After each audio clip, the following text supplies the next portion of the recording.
welcome to a quick video on setting up your first day of school Teams meetings. You can also use this video for setting up the entire week. It's about the same steps. So let's get started by opening up Microsoft Edge.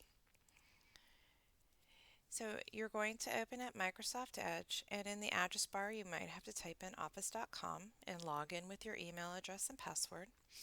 And then you're going to choose Teams, and you're going to come to something like this. Now, Teams defaults to staying open in the last team you were in, but we want to go back to where it says all teams so that we can see all our teams. So here's the teams that I have this year, the classes that I'm going to be teaching. So I want to create a team meeting for period 1.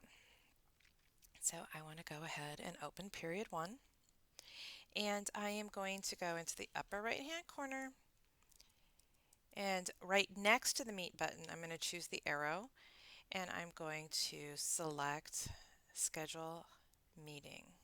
Okay, and so I'm going to name it something specific, and I want to name across the district, we want the names to be similar or the same. So it should be period 1 dash your first initial and last name. So I'm Janine Leary, so I'm going to put in J Leary. And then what your class is, like if in this case I'm going to teach economics. And then I want to put in the time right here. And this helps your students be able to better see a representation of the time that their classes will be. So in this case, first period for that first week of school starts at 8 a.m. and it goes to 8:30. And I am going to go ahead then and change the date. So this is going to happen on the 17th at 8 a.m. So I'm going to choose 8 a.m. there, so that makes it convenient. And the nice thing is it's going to put 8:30 over here because 30 minutes is the default meeting time.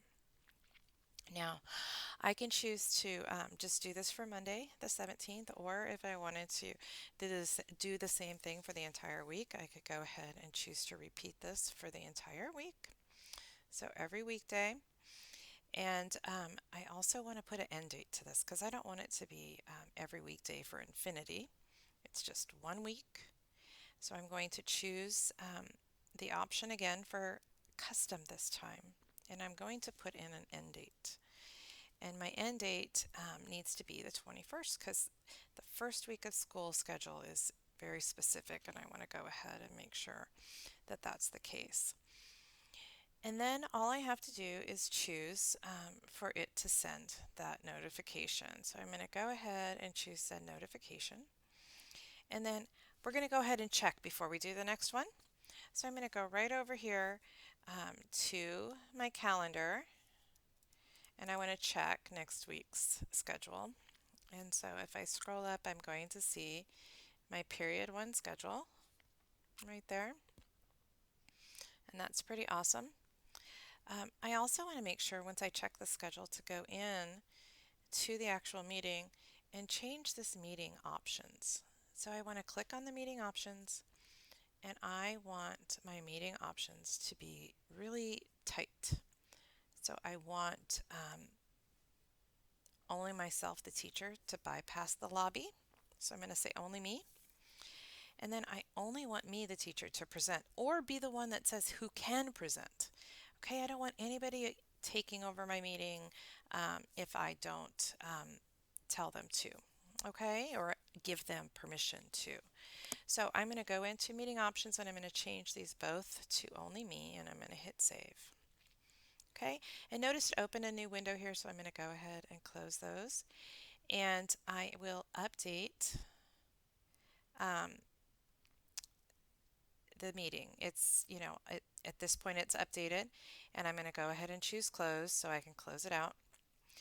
And now I want to move on to period 2. If all of your classes are one actual section or class per period, then all you can do at this point is go in and do period 2, period 3, and so forth and so on.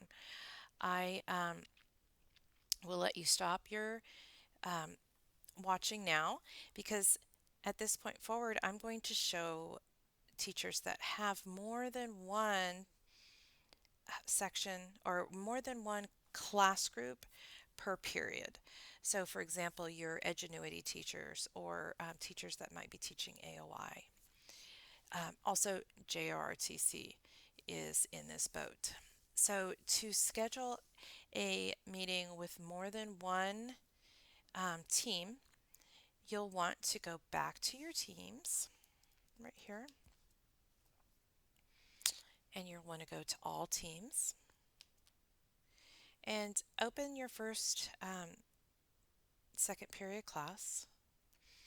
And here I am going to go ahead and create a meeting. So I'm going to use the little drop down arrow next to the word meet again and choose schedule a meeting.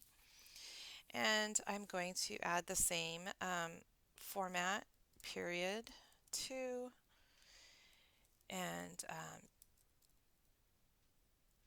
still putting in economics there. I'm sorry, I'm putting in my first initial last name. Caught myself, thank goodness. I don't have to go back and edit that. And economics, what I'm teaching. And I, of course, need to spell it correctly.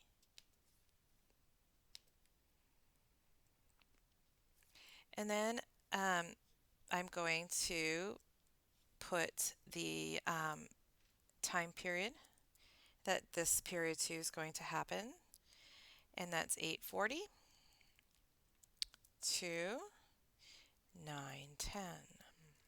Okay? And notice I only have one team in here. I want to put the other teams in there. So to do that, I am going to go right up here to where it says Add Required Attendees, and I'm going to start typing that class name. So here's my other class, which is period 2A, sample team. So now both class periods or both sections of this period 2 are going to get this invite. So it's really nice. I am going to make sure that I choose the correct date for it to start. I am going to say that I want it to start at 8:40. So I'm going to have to come in here and click right in between the 3 and the 0 to make it a 4. Okay? And then it's going to automatically change it to 30 minutes. Thank goodness, right? I can choose the whole repeat option again if I'd like to. And then I'm going to go ahead and hit send. Now remember, we still have one thing to do. We have to go back to our calendar and take a look at it. See if it's looking right. And it's looking pretty good here. Notice this meeting, I only did it on Monday. So I want to go ahead and double check that I have my meeting options set up correctly. So I'm going to click on that meeting, and I am going to go up to meeting options right here. And I am going to choose the correct meeting options in the sense that I want to make sure it's only me. And again, only me. I want to have complete control on who comes into my class, and I want to have complete control on who presents during my class. And I'm going to hit save there. Once I'm done with that, and I then go back to my other teams, so I'm going to hit close. I'm going to repeat these same steps with period 3, 4. If you're at Vista, you'll have your Vista Grande, or not your Vista Grande, you'll have your Vista Grande Spartan time, and so on and so forth through 6th period. Obviously, you wouldn't put one in for your prep. If you have any questions, please reach out to me, jleary at CGUHSD.org. Have a great day.